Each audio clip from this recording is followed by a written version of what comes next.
नमस्कार स्टूडेंट्स, स्वागत है आप सबका मेरे चैनल पर। आज हम पढ़ने वाले हैं बोधायन प्रमेय या पाइथागोरस प्रमेय। तो स्टूडेंट्स, बोधायन प्रमेय शुरू करने से पहले मैं आपको बताना चाहता हूँ बोधायन प्रमेय के बारे में कुछ महत्वपूर्ण बातें। सबसे पहले हम देखते हैं कि जो भारतीय गणितज्ञ थे बोधायन, उन्होंने सर्वप्रथम अपने ज्यामिति पर आधारित ग्रंथ शून्य सूत्र में बोधायन प्रमेय का उल्लेख किया था। बाद में पाइथागोरस जो कि यूनान के गणितज्ञ थे, तो उनके नाम से यह प्रमेय आजकल प्रचलित है और इसे बोधायन प्रमेय भी कहा जाता है। स्टूडेंट्स, ये जो पाइथागोरस प्रमेय है ये गणित की बहुत ही महत्वपूर्ण प्रमेय है जिसका अलग अलग तरीकों से प्रूफ दिया जा चुका है। एक इंटरेस्टिंग फैक्ट आपको बताता हूँ कि एलिसा स्कॉट लूमिस जो कि अमेरिका के प्रोफेसर थे, उन्होंने अपनी पुस्तक जो कि सन 1940 में प्रकाशित हुई थी उसमें पाइथागोरस प्रमेय के 367 प्रूफ दिए। इससे आपको पता चलेगा कि गणित में पाइथागोरस प्रमेय का क्या स्थान है। तो सबसे पहले हम देखते हैं कि बोधायन प्रमेय का कथन क्या है। बोधायन प्रमेय कहती है कि किसी समकोण त्रिभुज में कर्ण की लंबाई का वर्ग शेष दो भुजाओं की लंबाइयों के वर्गों के योगफल के बराबर होता है। ये सब आपको पता होगा। आज हम इसका जो प्रूफ करेंगे वो समरूपता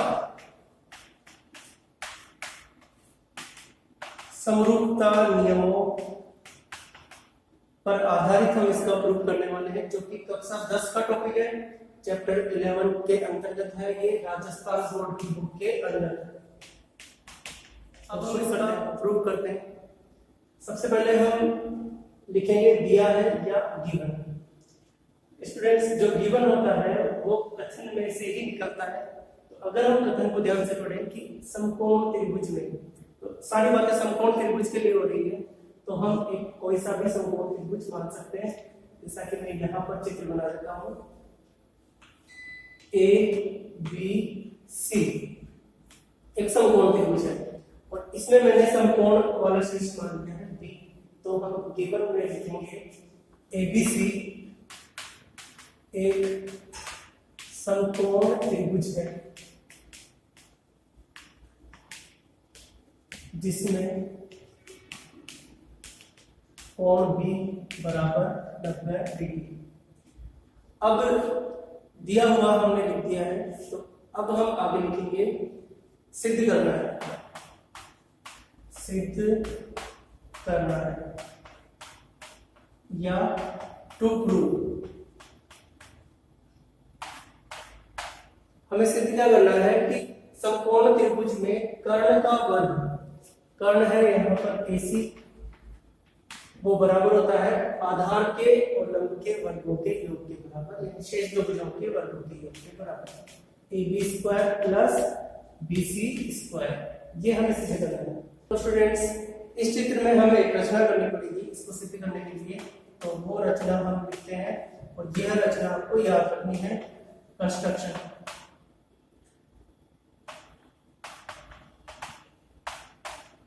रचना हम करेंगे, समकोण वाले शीर्ष से सम्मुख भुजा पर एक लंब खींचेंगे और उसका नाम हो जाएगा BD।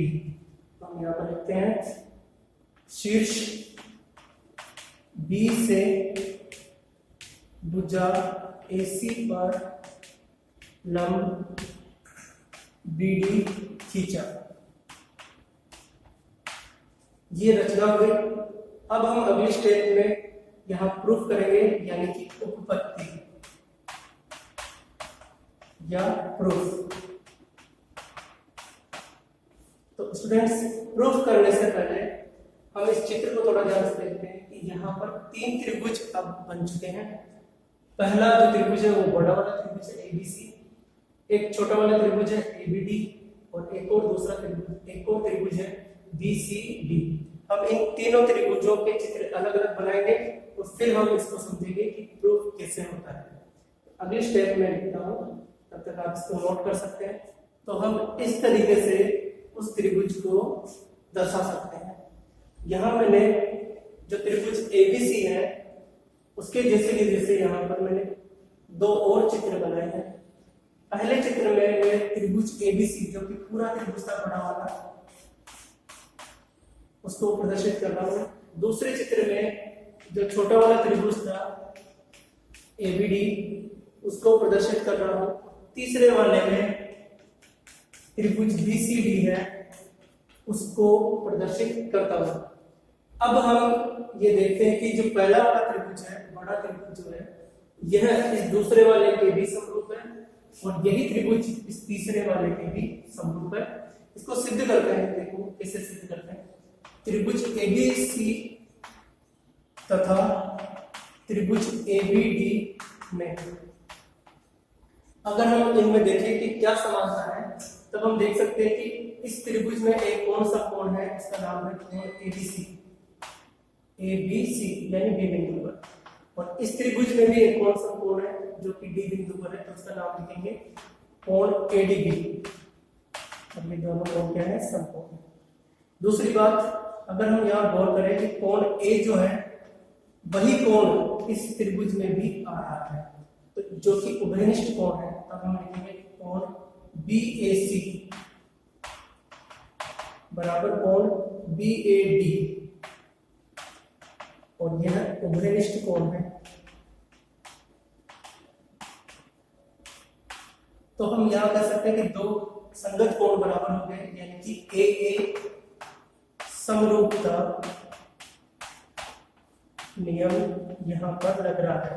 तब हम कहेंगे कि AA समरूपता नियम से त्रिभुज। अब स्टूडेंट्स यहाँ पर जो मैं क्रम लिखूंगा वह क्रम महत्वपूर्ण है कि किस क्रम में मैं लिखता हूं। अगर मैं यहाँ बोलूं ABC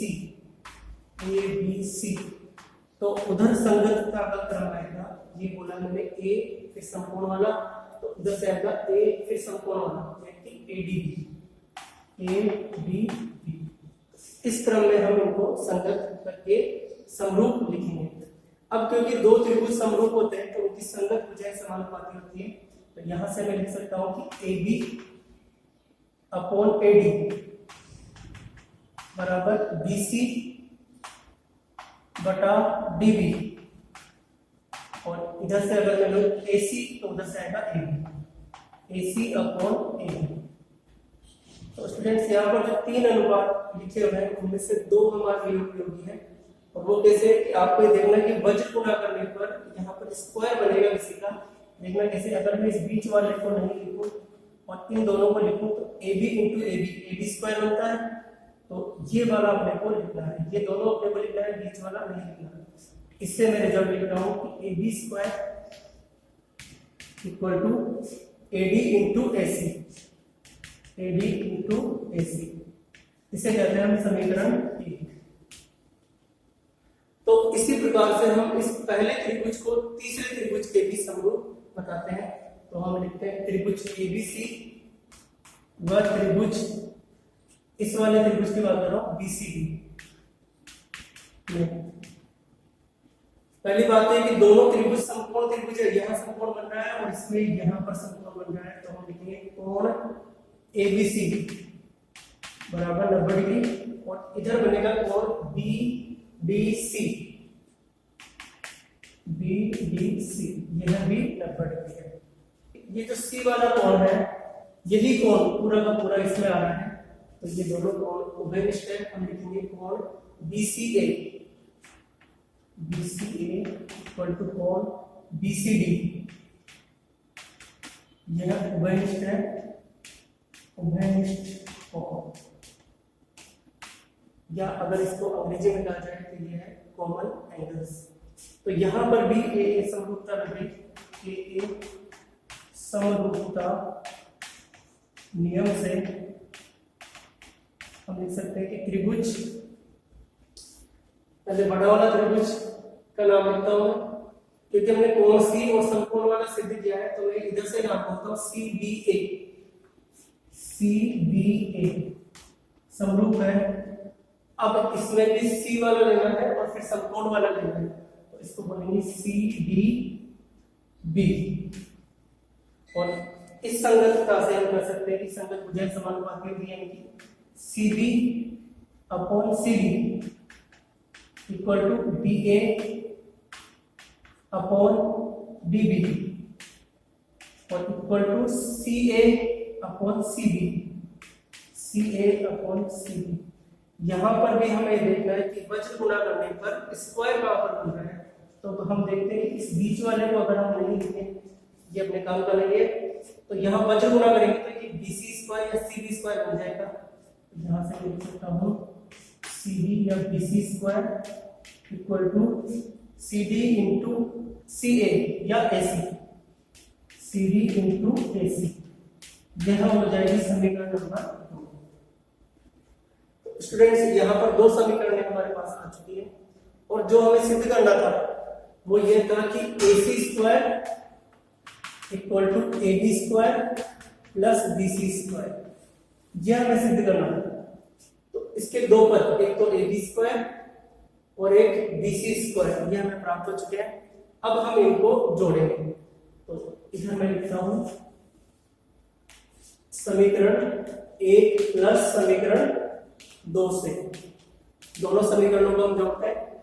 पहली समीकरण है, दोनों समीकरणों के LHS जोड़ता हूं मैंने, तो इधर आ जाएगा AB square plus BC square और RHS में आ जाएगा यहां से AB इंटू AC प्लस यहां से आ जाएगा CD into AC, CD into AC।